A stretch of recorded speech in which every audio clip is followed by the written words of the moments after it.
I don't care if Kim Kardashian's there. I don't care what singer's there. I don't care who's waving the checkered flag. I care about the racing, and it's god awful. Hello everybody, welcome back to the Apex to Apex podcast with your host, me, Stanley Jones, and this is where we discuss all things Formula 1 and MotoGP. Once again, thought I'd change the intro up how we normally do it, because I always forget what my original intro is. Now you might ask, why am I looking everywhere again? And this is something I bring up every time I do a podcast now when the face cam is on, because I've got many things to look at. I've got my phone where I have my notes, I have my laptop here with me, I'm looking at me, the mic here, you lot there, and the camera, so my eyes dart from left, right and centre. However, what this episode is going to consist of is we are going to look briefly on the weekend we just went past, being MotoGP Balaton Park and the Formula 1 Monaco Grand Prix. A lot of the early segments, of this podcast is going to be about the MotoGP weekend initially, where we saw Marquez return to the top of the rostrum. We saw Marquez prove, in my opinion, why he's the greatest of all time. And then we go to Formula 1, which I have a very, very, very, very, very strong hatred for, because I think it's utter garbage right now and an embarrassment. This was a weekend of contrast where we had greatness and we had embarrassments at the same kind of scale shown throughout the weekend. Well, really mainly on the Sunday, actually, when we compare the two series. It was an equal measure show of what's great in one sport and what's awful in another sport. And I say that because the one sport being MotoGP failed on the Saturday to deliver, then really delivered, I think, on the Sunday, where Formula 1 did the opposite. Formula 1 was actually entertaining for one of the sessions on the Sunday qualifier, and we'll go into why, and then completely failed to deliver, I think, on Sunday. And I strongly disagree with the views that said Sunday was an entertaining race for Formula 1. I think Sunday, the Monaco Grand Prix, was an embarrassment for Formula 1. And actually, it's a disgrace that we have to accept this as the modern day Formula 1. But what I will touch on first would be Marquez. Because Marquez is, in my opinion, as I said at the start of this podcast, and I said on the live stream as well over the weekend many times, he is the greatest of all time. And he's back at the top. I was going to say back to his best, but he's not at his best yet, because he's, I reckon, still on about 60-65% for full fitness. He's still got one shoulder, he's still got one arm, and yet he's doing what he does. He had the pole position, he had the sprint race win, the race win, and the fastest lap. He battled Pedro Acosta, which is a battle I loved seeing. I loved commentating on that, and we are going to be lucky if we can witness that battle more and more. And the last time really we saw Mark be able to perform in this sort of way, well, his last race win was Misano 2025, September, I think, 2025, around that time. And then since then, of course, he's won the championship, then he had injury, and then he had injury, then he had another big crash, then another injury. And it's all kind of spiraled from there, but he's worked his way back up. It's the first weekend where he kind of had the opportunity to be competitive. Remember, he had the double surgery after the Le Mans crash, so he missed Barcelona, and then he went into Mugello. First race back, recovered from the injury, managed to get a top 6 finish, or top 8 finish, whichever one it was. And then this weekend, it was going to be interesting to see whereabouts he'd be, because of the characteristics of the Balaton Park circuit itself. Again, if you caught my last episode, you'll realise I call it Mickey Mouse, because it is a dreadful circuit. But it's a circuit, as I said, he secured pole position. He had to fight for pole position. He didn't have to fight for the sprint race win. I think Pedro Acosta let him off early on Saturday, as Mark was able to build the gap he needed in the first 2 laps, and then just cruise. He called it the Norris Arby riding, where when he's going into the chicanes, his head's up. He's not even leaning fully. But then we go into the Sunday, and the duel between him and Pedro Acosta, that was the duel that we have been waiting for a long time, and it's a duel that I've wanted for a very long time. And we finally got it, and it did not disappoint, and I will always watch this duel back, because I think it's fantastic when you have two riders who are cut from the same cloth racing each other.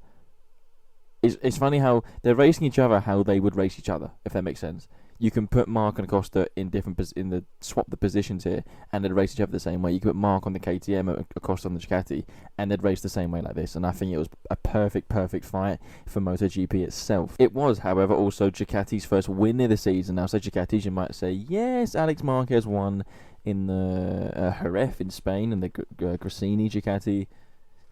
Okay, it was the Ducati win, but this is factually Ducati's first win. This is the first win for the red team.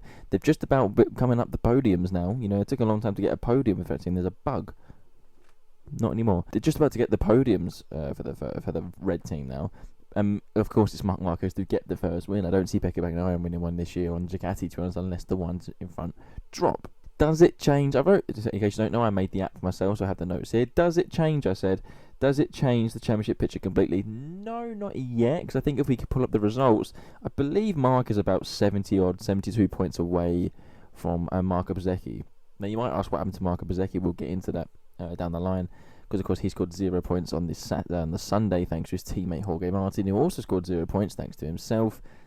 This is an interesting topic we're going to get into. But Marquez has moved up. I'm just looking to 5th in the standings. I am right. He's 108 points, so he's 72 points behind Marco Bezzecchi, who leads on 180. Still 20 clear of Jorge Martin. But I did say in the podcast episode last week, if Mark can win in Hungary this weekend, and the manner he did win as well when he had to fight for it and pulled it off, Aprilia are just going to be looking over their shoulder now. And it wouldn't surprise me if more mistakes come out of the Aprilia team, because now they have the one Marc Marquez hunting them down, and he will hunt them down. If he can now build up his shoulder the next few races, then we have that little short gap between races, 3 weeks, I think, 3 or 4 weeks, where all he's going to do is build the strength of that right shoulder. Just watch what the second half of the season could be like, because he will be hunting down Bezzecchi and Aprilia. And then how does Aprilia respond to this? Well, they've got to get the whole Jorge Martin situation under control, because that's an ugly divorce. It was an ugly divorce in their first season, but then you get into Martin's mistake in turn 1, and you get the CEO Riviola's comments to the media, which is interesting. It's interesting that Riviola's come out and blamed Martin for the turn 1 crash, and actually other riders and me, and of course my opinion compared to the riders means, jack all, but a lot of the other riders are actually blaming the ride height device for the turn 1 incident. We've been blaming that for a very long time. We've known it's the problem. Rumour is they're maybe from Silverstone onwards, so British Grand Prix in a couple of weeks' time or a couple of months' time, on August the 9th, I think the British Grand Prix is. They're going to ban the ride height devices from the start and bring it forward, because it is banned for 2027 anyway. They're going to bring it forward. Good, ban it now. I don't know why there's the delay. Ban it now. It's obvious it's a problem. But just touching on the main results quickly, of course, as I'm saying, we had Marc Marquez win the sprint race on the Saturday and the main race on the Sunday, picking up maximum points. He juggled off Pedro Acosta, and in the end got him over the line by 1.3 seconds. Acosta, again, a fantastic second for KTM, another dog of a bike, and the other riders showed how bad that bike is. He managed to fight for the lead. He almost got pole position, almost got the sprint race win, but Mark was cruising that in the end. He led for majority of the race in this one. He's still hunting that first win, but he is phenomenal. And he will be, it's not announced yet still, but he will be on the red bike next year. Considering the teams are now agreed on the Concord agreement, I think it won't be long before we hear the Pedro Acosta announcement to the red team of factory Ducati next year, partnering Marc Marquez. Acosta was second and Pecco Bagnaia was third. Here's the thing. Pecco Bagnaia was third, 11.5 seconds off the lead. The top two, you don't see that gap at the front in MotoGP often at all. The top two being Marquez and Acosta, the one holding the crown and the one who will take the crown, were on a different planet, a different stratosphere, a different level, and they proved it yet again, just why they're that far ahead. Yet Ayagura come home in 4th. Now, it was again a weekend for Ayagura. I've said it for a few weeks now. If he can learn to qualify the bloody Aprilia, the Trackhouse Aprilia, he would be competing for the podiums from lap 1. But again, he didn't make Q2. Again, he had to fight his way through. Same as sprint race. I said, watch between lap 15 in the end. I think it was 10 laps to go after lap 15 or something like that. He'll be fighting for the podium. Sure, he didn't quite make the podium because the gap between Bagnaia and the bikes behind was quite big. Bagnaia was kind of on his own, but secured the 3rd place anyway. And Shoko Gura managed to come through, get the 4th position, and more strong points for them. You might think, well, it was his teammate Ralph Fernandez, who's also been on a very forward momentum the last few rounds. Fernandez also got taken out in turn 1 when Jorge Martin took 4 of them out. I'll go into that a bit later when I get to their names. Yeah, Marini, a very strong 5th for factory Honda. Diego Moreira, a phenomenal 6th for the LCR Honda as well. He's starting now the last 2 or 3 rounds to really come forward as a MotoGP rider. Of course, it's his rookie year, so you let him learn, you let him come off. 7th place was Iker Lecuona. Now, you might think, who's Iker Lecuona if you're not familiar with the name. Iker Lecuona used to race in MotoGP for a few years back, for a couple seasons, for the Tech 3 KTM team when it was a disgusting orange bike. And then he went to, obviously he wasn't good enough for MotoGP at the time, and as you do in usual when you're not good enough for MotoGP, you hop over to World Superbikes. So he's a World Superbike rider. He hopped over to World Superbikes, I can't remember the team. P7. On a wildcard appearance, because obviously he's replacing Alex Marquez, who's still out injured. He will be returning soon, I think, Alex Marquez. But it's a phenomenal ride for Lecuona to pick up 7th ahead of Jack Miller, leading the Yamaha, the stinky Yamaha battle, I always say. Miller did come home in 8th. He was holding 4th, Jackie boy, for a very long time, 3/4 at least, or at least half the distance of the race, holding 4th. But you kind of knew as soon as one gets past him, they're all going to, because the Yamaha is an absolute dog, and calling it a dog as being kind. But he managed to go 8th in the end, which is again top 10 finish for him, top 10 finish for Yamaha as an achievement. Then you finally have the next KTM, 24 seconds down on the leading KTM in 9th, and then Acosta's teammate Brad Binder in 10th. Bastianini was in 9th. Toprak just missed out on his first top 10 of MotoGP in 11th. I think he made a mistake with a couple laps to go, which made Binder allow or allowed bin to pass, which annoyed Toprak, but 11th for Toprak. DiGi Antonio 12th. Now, I'm not going to name the other ones. We'll pick up Cal Crutchlow because he did finish 16th and out the points, but he did a hell of a job to finish the race anyway. You may think, where's the likes of Aldeguer? Why is DiGi Antonio 12? Bezzecchi's out. Well, Fernandez out. Jorge Martin out. Let's go back to turn 1 on the Sunday.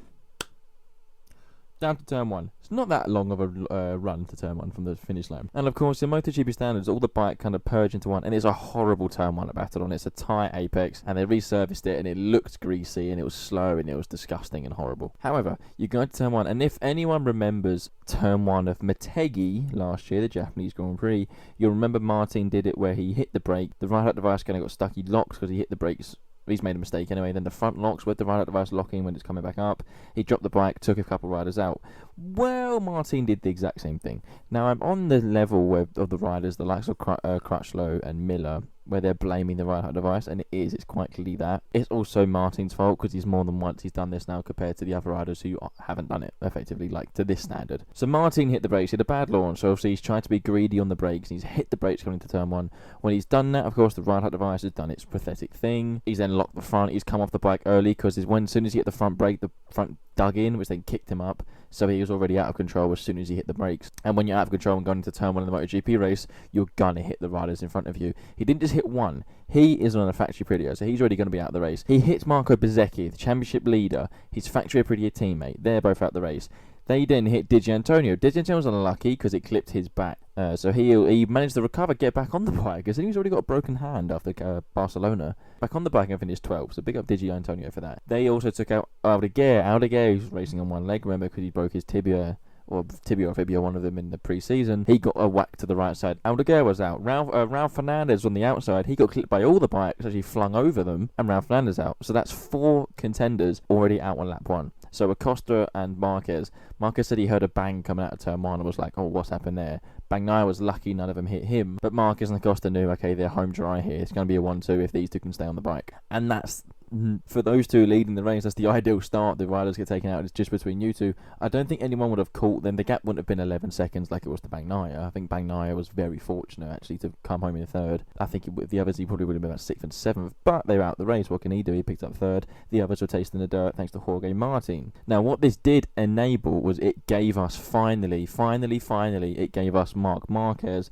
versus Pedro Acosta. It gave us the greatest of all time, the one wearing the crown, to the one who he will have to pass his crown onto in a few years' time, especially if Pedro Acosta signs for the factory Ducati team. It's a battle that we need more of. It's a battle that reminded us why we fell in love with this sport to begin with. It was a hardcore, old school, raw battle between the two Spaniards. It's everything. The battle was everything that you want a battle in MotoGP for the lead to be, especially with the two best riders in the world. They gave no inches. What I loved about it was the first few was Mark eventually at the start, it dropped to about 1.5 to 2 seconds behind Acosta, and you can see as the medium tyres start to come towards Mark, Pedro Acosta had a soft rear tyre. Mark was just eking into the gap lap by lap, and suddenly he'd do a fastest lap, he'd do a fastest lap.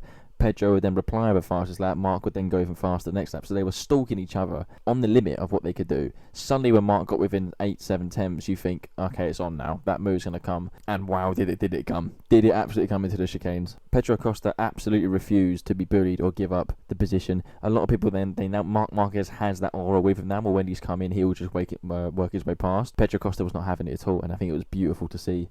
Acosta refused to give up. Marquez refused to lose the position and be passed once he got in the lead. Although he was, and it was a stunning move from Pedro Acosta, and then an even more stunning move from Marc Marquez. Yes, they did make contact a little bit, but who cares? When it's contact like that, we've already said Rubbins racing. For an old school fan like me, this was proper. This was on the limit. And the best thing was, none of them complained. They respected what they were doing. They say Mark said on the edge, but the respect was there, and it was perfect. Is what we needed, I think, as a fan, especially if you're also a Formula 1 fan. It's what you needed to be reminded of what actual racing is. And bear in mind, these are two of the sport's most exciting characters. These are two of the most adrenaline-fueled people, adrenaline junkies. Pedro Acosta is a younger version of Marc Marquez, and Marc, I think, knows that. And I think Pedro knows that, hence why Pedro openly says he wants to race Marquez, and yet he's got his wish, and it did not fail to entertain us. It also tells us about Pedro Acosta's development, I think, as a rider. in the last couple of years. You've seen him when he came onto the Gas Tech 3, he built himself up. Last year was kind of disappointing for Acosta. The KTM just wasn't good. This year, the KTM's still a dog. But yet this year, he's able to bring the results home more. He's learnt now. As much as you want to win, you still need to bring the points home. He's dropping it less, and he's more consistent at the front. He's always in around the top three now, but start most of the season top 5 on a bike. So that really shouldn't be anywhere near it. And I think that sums up the headstrong Pedro Acosta that we're seeing now. And he will get his first win, mark my words. But I think us fans, especially, we deserve to be spoilt with a certain rivalry now, and I think this is the one we've waited for and will get. These two will fight. Bear in mind it does depend on how long Marquez stays in MotoGP for, because there's an age difference. Marquez early 30s, Acosta's early 20s, hence the passing of the throne will happen here. We deserve to be spoiled. We deserve to watch this, and this will be a championship fight that will go on, especially if they're teammates in the factory red next year, and it's something that will be recorded in history. It's something that will be remembered for everyone watching. Get these two on the same bike, and we will be treated every single race by what these two magicians, what these two geniuses are able to do to entertain us. Is what our gladiators are able to do to give us the thrill we're looking for. But we'll talk. I do want to talk about the overtakes, because it was early on. Mark held the lead on the opening lap, and I think on lap 2, after all the mess had happened, I think on lap 2, Acosta went down the inside of Mark, one of the hairpins. Perfect move, late on the brakes. Nobody stands Marc Marquez up on the bike, and Acosta made him do that slightly. We'll see more a few corners later. Acosta made him do it slightly into the hairpin on lap 2, and Mark had to accept he had to be second for now. And this followed for the next 13 or 14 laps, where Mark would just eke into that gap now. Now we come back to midway through, just after midway through actually, towards the last quarter of the race. Mark is now in the slipstream of Acosta. Mark can now taste the rubber coming off Acosta's rear wheel. They go down the little kink of the right, down the back straight. There's the chicane coming up. If you saw my podcast before that came out last week, when I did the track review, you'd kind of know what I mean by this now. They come down the little kink to the right, down the mini back straight. The chicane is coming up. Mark hits the brakes hard. The rear of the bike is in the air, but he uses his weird rear brake technique to get the rear wheel down. It's obvious. If you're going to make a move this aggressive on someone braking as late as Pedro Acosta, you're going to run wide. Pedro knew it. Mark runs wide but stays on the track. Pedro then tries to do the cutback, but now you think the cutback coming out of the chicane. Mark is now on the inside line going to the hairpin. You think he'll cover it, but because of how tight he's had to come at the angle, he's had to run wide slightly on the apex. Normally, not a lot of people can put a bike in that gap.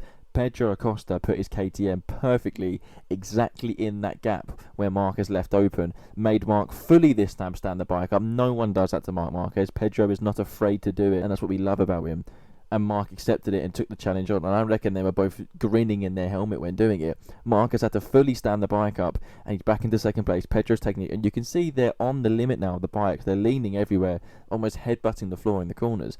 They come past the chicane. Now we've got that weird long left-hander, which is almost like a mini straight. Marquez can get in across the slipstream as we go towards the last chicane of the lap. Mark pulls out the slipstream, makes a late move on Acosta down the inside. Now you know Marquez is not making the apex, or he's going to make the apex, sorry, but he's not. He's going to go very, very wide, almost trying to push Acosta onto the white line on the exit, and he does just that. Normally riders will cut the chicane and back out and then complain, or back out in general, and that's how the legends get their position. Mark puts Acosta on the white line. Acosta then stays on the white line. As they go flip-flop to the left, Acosta stays on the curb, knees Marquez's left knee, so Pedro's right knee hits Marquez's left knee. They both go wide, but it's one of those contacts where these are two old-school heads going at it. Mark again has to accept he's just been done by Pedro again as we end that lap, and now they're both hungry for it. The battle has now started, but as the contact has been initiated, and it is perfect hardcore old school racing. But this also differentiates where Mark is to the others. They come round the corner again, round the little kink to the back straight. We come into the chicane again where Mark tried the lap before, and he's already learnt what he had to do. So now he's braking, he's standing Pedro up under braking,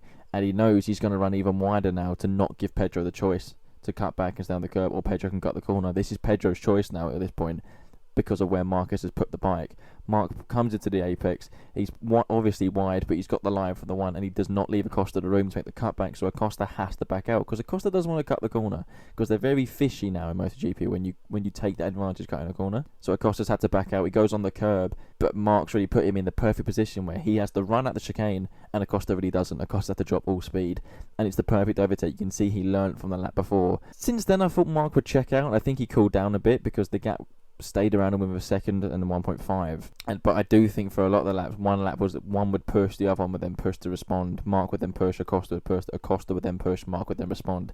And I think they kind of established a respect where it's like, yeah, the gap's not going to close now. And it was perfect. It's the battle we want to see. Even on these bikes, which are hard to overtake on, at a track like Balaton, which is sugar honey iced tea, these two stars still produce this for us, and it'll be a race to remember, I think, for the whole season. The benefit for Mark now, as you said earlier, is there's a little 2-week gap between the next race in Brno.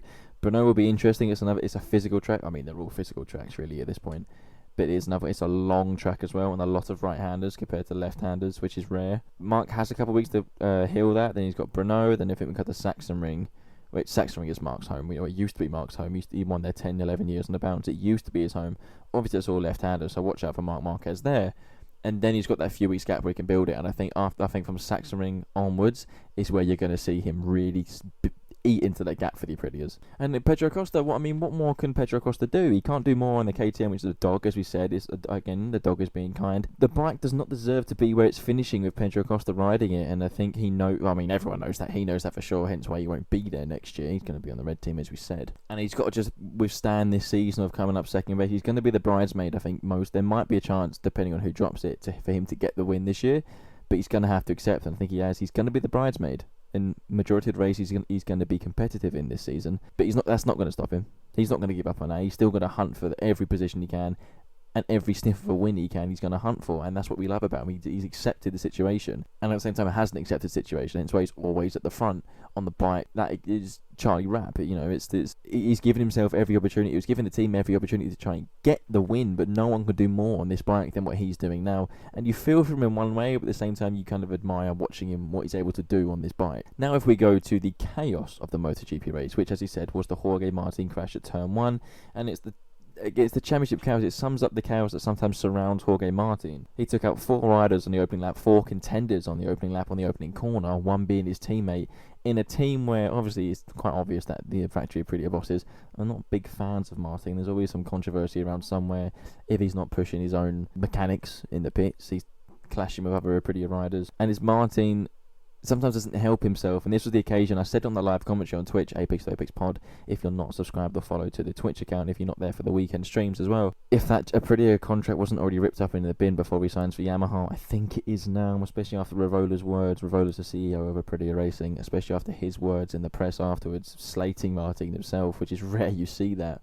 That contract's well and truly in the bin. Is it a racing incident or a catastrophic error of judgment? I think it's both, actually. I think it's once again, it's him being too greedy on the brakes into Turn 1 from a bad launch. He did, as I said, he did it in Motegi in Japanese Grand Prix last season, and he's clearly done it again here. I also think in another occasion where the ride height devices don't have to disengage and engage and disengage, and they brake normally, I think, without the bike doing this, I don't think the front locks as it does, and I think they get away with it. I think there would have been contact, but it wouldn't have been as vicious and as hard and brutal as it was. It's just another occasion where we vote to get rid of these ride height devices. But hey ho, they're still here for now. Again, if rumours are true, hopefully they're not here for much longer. What does it do to the Aprilia team going forward? I mean, Martin, everyone knows he's not going to be part of that Aprilia team next year. He's just not. It's going to be Pecco Bagnaia, we believe, in that Aprilia bike. So the team dynamic is, the team is going to be around Marco Bezzecchi. They're not going to care what Martin does. But then this is where the mess comes in, because Martin is now going to go and do everything out to beat Bezzecchi to kind of rub it in the face of Aprilia. This is where the politics, and this is where being a nasty racer comes in. There's nothing wrong with that. If they've not decided not to sign you for next year and you've lost your job with them, it's natural for every racer to try and go all out to beat them even more. That's, I think, it's going to happen. Martin was very apologetic after he knows it was his fault. Great, helpful, but, signed, sealed, delivered has already happened at this point. The other riders aren't going to forgive you for that, especially like Aldeguer, I can name all: Bezzecchi, Aldeguer, Di Antonio, Ralph Fernandez. And Bernardi clashed with Ralph Fernandez in Barcelona as well, so it's another occasion where Marty's not helping himself. He was unlucky at the same time because of the nature of the bike, but he's past the point, I think, that Aprilia where they're going to give him that benefit of the doubt. I mean, there was championship implications because Marquez is now closer to them. You might say this 72 points, how is that closer to them? Marquez, if he's able to compete and win, can close the 72 gap on the Aprilias. I have no doubts about that when I say that, none at all. Of course, what helped Bezzecchi was Martin in second, scored no points as well. So he kept that 20-point lead after the sprint race into the main race after the Sunday. He kept that 20-point lead. but his focus is not going to be on Martin. His focus is going to be again on what Marquez is doing. None of their focus is going to be on who's around them. Marco Bezzecchi, Jorge Martin, DiGi Antonio, Pedro Acosta. Their focus will be on what Marquez is doing, not on what each other are doing. And that's the funny side now of this season, how quick it's going to change, I think, and how quick it can change in racing in general. I did write, is Martin throwing away a title that could be his? He showed signs this season that it could be his when you think about the Le Mans performance. But then when I think away from that, he's finished second and third multiple times. Apart from Le Mans, he hasn't actually been dominant. He's been competitive but not consistent enough.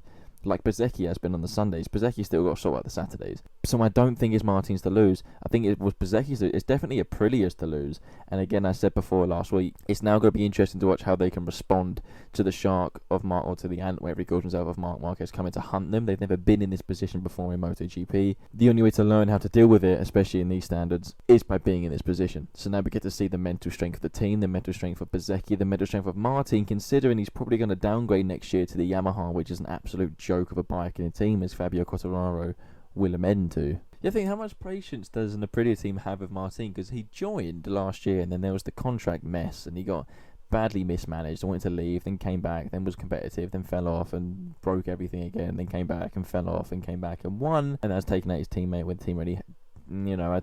What doesn't help again is Rivola is not a fan of Martin. As soon as your CEO, as soon as your boss doesn't like you, in any business, what kind of chance do you have to stay in that, not in the industry, stay in that side of the garage? I think Martin has one, which is where I think it's now going to get spiky and mean between the two riders, which is interesting. It's always entertaining for us to watch, but we have to watch how Martin behaves now, especially since the deals aren't official yet. Now, we get into Formula 1 and the Monaco qualifying, which to me was F1, the easiest, by far the best session Formula 1 has put on this season, and there's a reason to it. It was Formula 1 back at its best for only a day, for only a session. But it reminded me how much I love the sport for what it is. Sadly, that came crashing down to Sunday. But Saturday, I had pure joy commentate. I decided to commentate on the Saturday qualifying as well from the weekend. Gave that a go. Had pure joy doing it. Absolute joy doing it. Watching the drivers being able to push to the absolute limit in these cars. And then it was ruined. But when the regulations get out the way, the best drivers in the world are able to show why they're the best drivers in the world. And when you say the regulations get out of the way, I mean because of how Monaco is, and they had this energy deployment restriction, because they didn't have to conserve energy, because they didn't have to lift off. So by not lifting off, the drivers can once again brake as late as they can and throw the car in and not have to conserve pace on the qualifying lap, which is ridiculous anyway in a Formula 1 car. But here we are, it's absolute Charlie Rap again. I've used that saying twice in this podcast now. Summing up the qualifying, it was Kimi Antonelli who did get an amazing pole position, pipping Max Verstappen by 0.04 of a second. For the first time this season, Verstappen said he was able to feel like himself in the car. Same as what Antonelli said, same as what Hamilton said. They all said it. Aaron Hamilton, I think, was third or fourth, and Leclerc was third or fourth as a Ferrari second row. I don't remember what order. I think Leclerc pipped Hamilton, or did Hamilton pip Leclerc? Don't remember. But again, it was the four best drivers, arguably at the minute, at the front, which isn't a surprise to me. You had the others kind of behind who relied heavily on energy deployment this season, some Mercedes power units, and that showed. But I loved how the best drivers in the world could attack the corners, they could attack the brakes, they could throw the car in, they could wince as they go into the back and through swimming pool, and we don't get that in Formula 1 now. And that's why I think I've enjoyed so much this qualifying session, because it reminded me of what the sport should be and what it can be. And I think that's, for me, is what makes the Sunday even more infuriating, even more annoying, even dreadful Sunday. This is where the rant starts, because I despise the sport right now, absolutely despise it. And there are individuals, there are people I know as well, were saying how entertaining it was in the Sunday race in Monaco. You'll never get another better Monaco than that. Be quiet.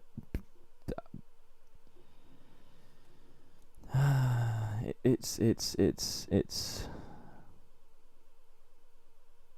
hurts my heart, it hurts my soul, it hurts my brain that to believe that this race was entertaining. It wasn't. It was a procession. We know Monaco is going to be a procession anyway, but there were things happening in the race. Again, I'll say it now, warning of what happened in the race. Max Verstappen didn't even get off the line. They built this race up. We finally have these leaders at the front. Verstappen's back at the front. We built this race up. The lights went out. His car didn't move. Or it did move about 3 miles an hour, and then he had to retire. Norris retired of a PU problem. Some other cars had some PU problems before the race started. So again, like I've said, every Formula 1 race weekend, we're having cars having issues consistently before lights out, which is already ruining the show. Now, I'm saying the word show because it's not a sport anymore, clearly. It's a show and entertainment. It's clearly not in the sport bracket anymore. with what they're putting on. But I said the Monaco race, I called it here F1's embarrassment, because the hardcore fans, like myself, the long-standing hardcore fans, have been ignored for these regulations. Clearly been ignored for what the ones who fell in love with the sport for what it is and what it should be are now no longer relevant to it. We've been pushed to the side for this new era, this new generation, this new look they want for Formula 1, and I think it's utterly despicable. I think it's embarrassing what they've done to the sport itself, what they've done to the I can't even name them the engines, because to me they're not engines. They're a poor excuse to put in a Formula 1 car. So I said here, Verstappen doesn't complete a lap, Norris retires. Of course, it's Monaco, so you're getting cars stuck behind other cars. The pit lane penalty was weird, because drivers, they've done it every year, but for some reason this reason it was a problem. Drivers they're always able to cut the little end towards the pit exit. Now, for some reason, it considered as shortening the distance, so the average pit speed was higher for some cars, so they got 5-second penalties handed out willy-nilly. You know, Leclerc and Stroll hit in the wall because the tarmac, the new laid tarmac at Raskas and Anthony knows, broke apart. This is the Formula 1 Grand Prix at Monaco, and there's things like this happening, plus these awful cars. Disaster. The funniest thing, so of course I streamed the race. I went straight from MotoGP streaming to stream Formula 1. And what we did during the race was that me and everyone in the chat was not enjoying what was happening. So we made our own racing league called the RTL, which is the Racing Trolley League. I think that sums up the standards of the race of what I was watching. It's what we're stuck with. That's the problem. It's what we're stuck with. You could say, yes, okay, it was chaotic, and it's the problem. People are calling the races entertaining because they're chaotic in this sense.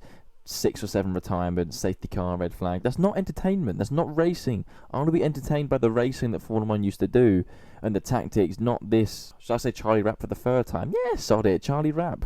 It's painful to watch as a pure racing purist and a Formula 1 super fan of Formula 1. And like they're trying to convince me that this is what I want to watch for entertainment wise. I don't want to see 8 cars fail to finish the race. I don't want to see the red flags. I want to see pure racing. I want to see driver skill. And these Formula 1 cars, meant to be the greatest cars, the pinnacle of racing, on the limit. I'm more excited. I love Le Mans every year. I'm much more excited for Le Mans coming up this weekend, which I will be streaming, by the way, for some parts where I can over the night, than I am for the Formula race coming up, because again, it's a back-to-back at Barcelona. Whoop-de-doo, here comes the lifting and coasting again. I don't even want to talk about the result. I don't want to. I really don't want to talk about the result, but I'm going to get the results up anyway to stay professional on my own podcast. Kimi Antonelli did win his 5th win in a row. So, of course, Mercedes are continuing to win every race this season. Russell won the opening race. Kimi Antonelli's won the next 5. He continues to put George Russell in his place and to embarrass completely George Russell, who he did lap before the red flag came out. Just clock that for a second. Kimi Antonelli lapped George Russell, and George Russell's Mercedes seat, I think, is extremely vulnerable, considering Toto Wolff will throw anything in Max Verstappen's name to get him in the Mercedes seat. Keep your eyes on that one. Anthony did win. He did finish ahead of Lewis Hamilton, who secured 2nd place. Leclerc was 3rd behind his team at Hamilton before the restart came with a safety car.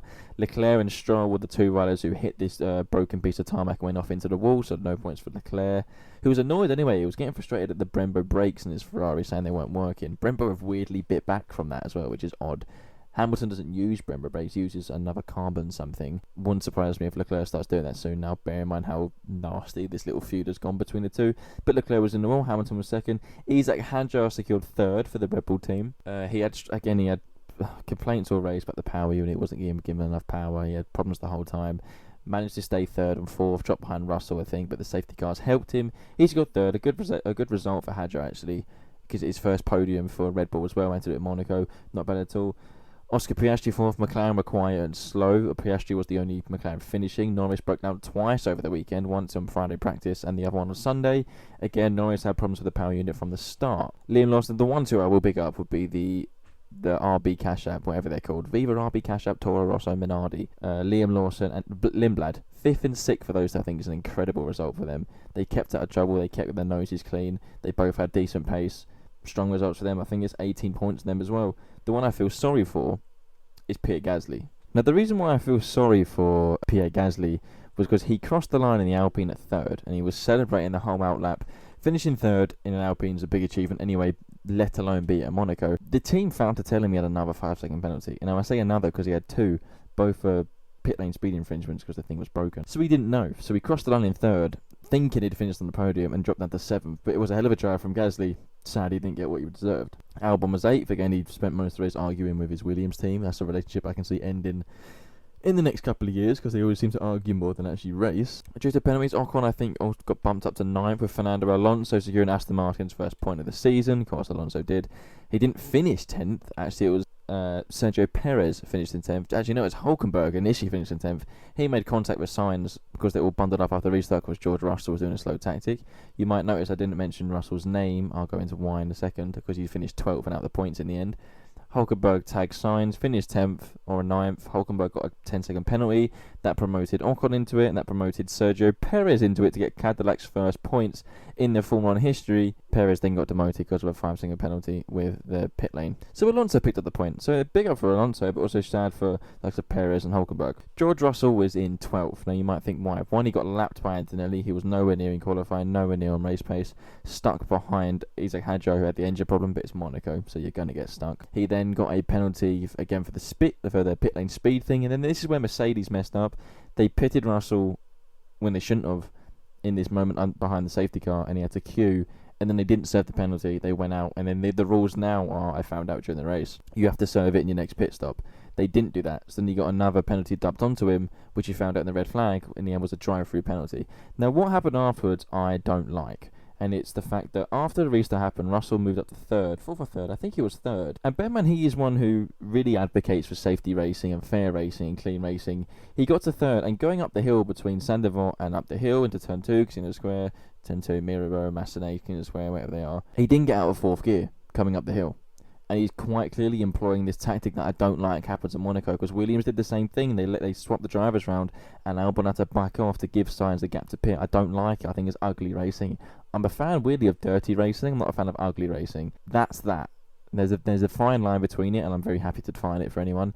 That's the side of ugly racing that I don't enjoy. Russell was blatantly pushing everyone back to try and help him with the drive-through. I don't quite get the advantage, but it kind of caused the clash at the hairpin between Hulkenberg and Sainz a few corners later on at the Lowe's hairpin. Anyway, Russell did the tactic. The fact that he's doing this tactic in this moment while being embarrassed by Antonelli, he's a driver under pressure. He's a driver on the back foot in his own team. Internally, I think you can see Mercedes are favouring Antonelli. Toto Wolff is not even denying or hiding the fact they want Verstappen in the car. He might be denying it, but he's not hiding it at all in his face and his words and his body language.